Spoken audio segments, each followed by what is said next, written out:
आपको पता है सबकी जड़ कौन क्या सा त्यागी बना सर, पता सर। नहीं। आपने नरसिंहन को देख लिया। अगर हमारे सरकार के ना तो ऐसा कोई भी कुत्ता सड़क पे निकल के भौंक नहीं पाता।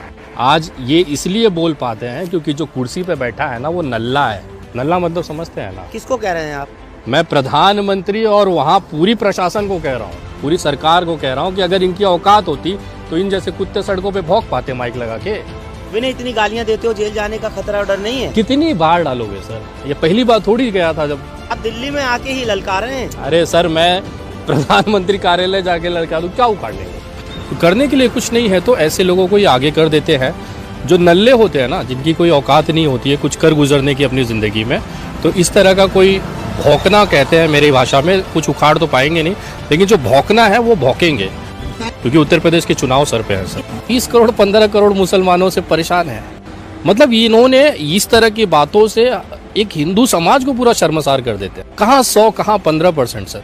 और भाईचारे को जिस तरह से ये जहर घोल रहे हैं ना, उनकी कोशिशें सिर्फ चुनाव तक है। सीए एनआरसी में जिस तरह से यूएपीए और एनएसए रेवड़ी की तरह बांटे गए ना, क्या उखाड़ लिया सरकार ने उन क्रांतिकारियों का। मेरे लिए वो भगत सिंह से कम नहीं है। इस सरकार की तानाशाही के उनके मुंह पे पैर रखकर इन्होंने आंदोलन किए और अपने हक के लिए आवाज उठाई। और आज सरकार ने सारी चीजें आपने देखी, दिल्ली हाई कोर्ट जिस तरह से, सुप्रीम कोर्ट जिस तरह से आदेश कर रही है, एक एक करके सारे छूटे जा रहे हैं, बाइज्जत बरी हो रहे हैं सर। आप लिस्ट लंबी चौड़ी है, जितने लोग बाहर आ गए और जिनकी प्रक्रिया अभी चालू है, तो कहीं ना कहीं सरकार की नाकामी और हताशा दिखाती है।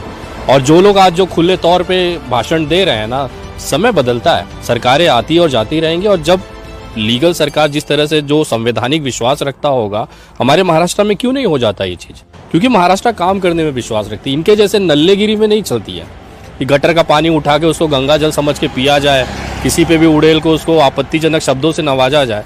तो ये सिर्फ उन लोगों का काम है जिनकी औकात नहीं होती है। अगर एक आदमी अगर अपनी पत्नी छोड़ के भागेगा और वो महिला सशक्तिकरण पे बात करेगा ना, तो हंसने से बड़ा कुछ नहीं होता सर। जो अपनी घर की महिला ना संभाल पाया वो देश की महिलाओं की बात ना करे तो ज्यादा अच्छा है। वो आके हमको हिंदुत्व और हिंदूवादी समझाते हैं, सनातन क्या होता है समझाते हैं। उन को ये तक नहीं पता कि जिस माँ बाप ने इनको पोलियो का टीका लगा के बड़ा किया है ना, वो पोलियो किसी और सरकार ने दिया था। और आज जो ये झुंझुना लेके घूम रहे हैं ना, ये बकचोदी से किसी और सरकार ने दिया है। जो 15 साल से 21 साल की जो आज नई जो जमात आई है ना, वो केवल नफरत और धर्म बांटने के लिए बनी है, क्योंकि उनके दिमागों में यही डाला गया है। देखिए, उत्तर प्रदेश का चुनाव योगी की औकात से बाहर है सर।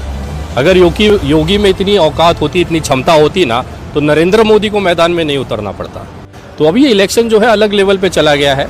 और जहां तक मुझे लगता है कि अब अखिलेश यादव का जो कद है, या राजभर का जो अलायंस का जो कद है ना, वो योगी जी सब बगल हो गए हैं। 0 बटा सन्नाटा है उत्तर प्रदेश। वो अंधभक्तों को नहीं समझ में आ रही है, नहीं समझ में आ, अच्छी चीज है सर।